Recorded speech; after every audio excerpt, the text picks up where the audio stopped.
देखिए green TV YouTube पर भी, बस सब्सक्राइब करें और बेल आइकन दबाएं।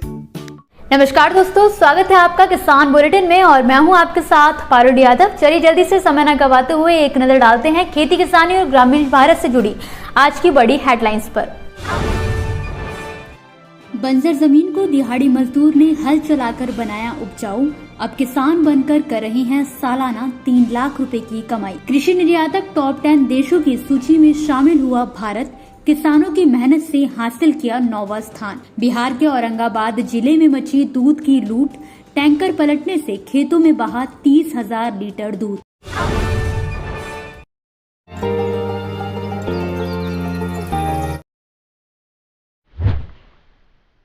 खून के थक्के जमने की जो परेशानी है वो रिकवरी पीरियड में ज्यादा होती है, ठीक होने के बाद उसकी संभावना ज्यादा होती है। तो इसलिए एक तो आप डॉक्टर से संपर्क में रहिए। अगर आपको खून पतला करने की दवा लेने की जरूरत है तो वो आपके डॉक्टर्स आपके पैरामीटर्स को देख करके बताएंगे, तो वो आपको थोड़ा लंबे समय के लिए लेना चाहिए। और एक्सरसाइज करें, थोड़ी थोड़ी चहलकदमी शुरू करें, वॉकिंग शुरू करें, प्राणायाम कर सकते हैं आप, अनुलोम विलोम कर सकते हो। इस तरह की जो एक्सरसाइजेस हैं ये हमारे लंग्स को स्ट्रॉन्ग करती हैं, फेफड़ों को मजबूत बनाती हैं। क्योंकि निमोनिया ज्यादातर कोरोना के मरीजों को हो जाता है, तो वो हमारे लंग्स को सिकोड़ देता है, सिकोड़ने लगती है लंग्स। तो उनको खोलने के लिए हमें ये लंग की जो एक्सरसाइजेस हैं ये करनी चाहिए, ताकि हमें आगे चलकर इसकी वजह से कोई दिक्कत ना हो।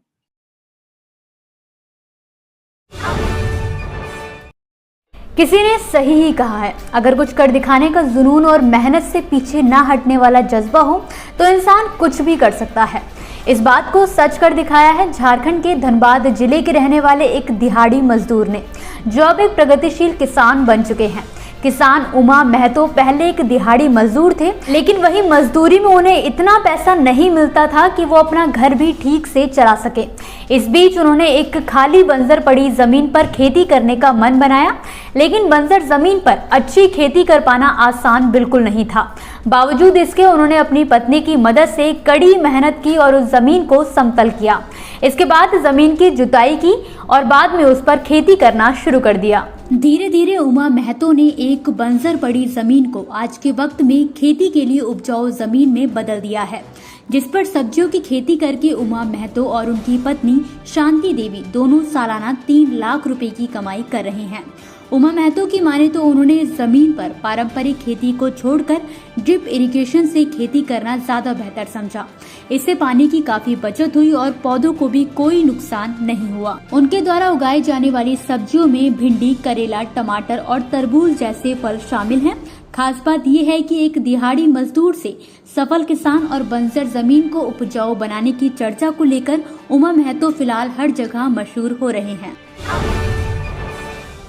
जहां एक तरफ दिल्ली की सीमाओं पर बैठे किसान 8 महीने से कृषि कानूनों के विरोध में प्रदर्शन कर रहे हैं, तो वहीं इस बीच भारत ने दुनिया के उन 10 देशों में अपना स्थान बना लिया है जो कृषि आधारित निर्यात के मामले में सबसे बड़े देश हैं। दरअसल किसानों की मेहनत का ही नतीजा है कि साल 2019 में कृषि उत्पादों का निर्यात करने वाले देशों में भारत को 9वां स्थान मिला है। हाल ही में WTO यानी कि विश्व व्यापार संगठन के बीते 25 सालों के निर्यात संबंधी ट्रेंड को देखते हुए भारत को चावल, कपास, सोयाबीन और दूसरी फसलों के निर्यात में दुनिया के शीर्ष देशों में शामिल किया गया है। रिपोर्ट की माने तो साल 2019 में दुनिया के कुल कृषि उत्पादन से जुड़े निर्यात में भारत की हिस्सेदारी 3.1% रही है। हालांकि इस सूची में सबसे पहले यूरोपियन यूनियन का नाम शामिल है, जबकि दूसरे स्थान पर अमेरिका, तीसरे स्थान पर ब्राजील और चौथे नंबर पर चीन का नाम शामिल है। लेकिन खास बात यह है कि चावल निर्यात को लेकर भारत ने अपनी 33% भूमिका निभाते हुए पहला स्थान हासिल किया है, जबकि थाईलैंड इस लिस्ट में 20% के साथ दूसरे स्थान पर है। इसके अलावा 12% निर्यात के साथ वियतनाम को तीसरा स्थान मिला है। बीते रविवार को बिहार के औरंगाबाद जिले में बारून थाना क्षेत्र में पीतमपुरा के पास नेशनल हाईवे 2 पर एक ऐसी घटना हुई जिसे देखकर हर कोई हैरान है। इस घटना का एक वीडियो भी सोशल मीडिया पर काफी तेजी से वायरल हो रहा है। दरअसल हाईवे पर दूध से भरा एक टैंकर डिसबैलेंस यानी कि अनियंत्रित होकर सड़क किनारे गड्ढे में जा गिरा, जिसके चलते जहां टैंकर चालक गंभीर रूप से घायल हो गया, तो वहीं दूध से भरा टैंकर पलटने से करीब 30,000 लीटर दूध धान के खेतों में बह गया। लेकिन हैरान करने वाली घटना टैंकर का पलटना नहीं है, बल्कि उसके बाद जो हुआ वो है। दरअसल घटना के तुरंत बाद आसपास के ग्रामीणों की भीड़ जुटने लगी, जहां कुछ ग्रामीणों ने चालक को जैसे तैसे टैंकर से बाहर निकालकर जिला अस्पताल पहुंचाया, तो वहीं इस बीच कई गांववासी बाल्टी, लोटा, जार जिसे जो हाथ लगा लेकर टैंकर से दूध छानने में लग गए। इतना ही नहीं, खबर की माने तो कई गाँव वासियों ने टैंकर की टंकी में भरे डीजल की भी लूट मचा दी। बारुण के थानेदार की माने तो ये टैंकर कानपुर जय गुरु नाम की डेयरी कंपनी से करीब 30,000 लीटर दूध लेकर जमशेदपुर जा रहा था, जहां बीच रास्ते में ही टैंकर चालक की आंख लग गई और अनियंत्रित होकर टैंकर पलट गया।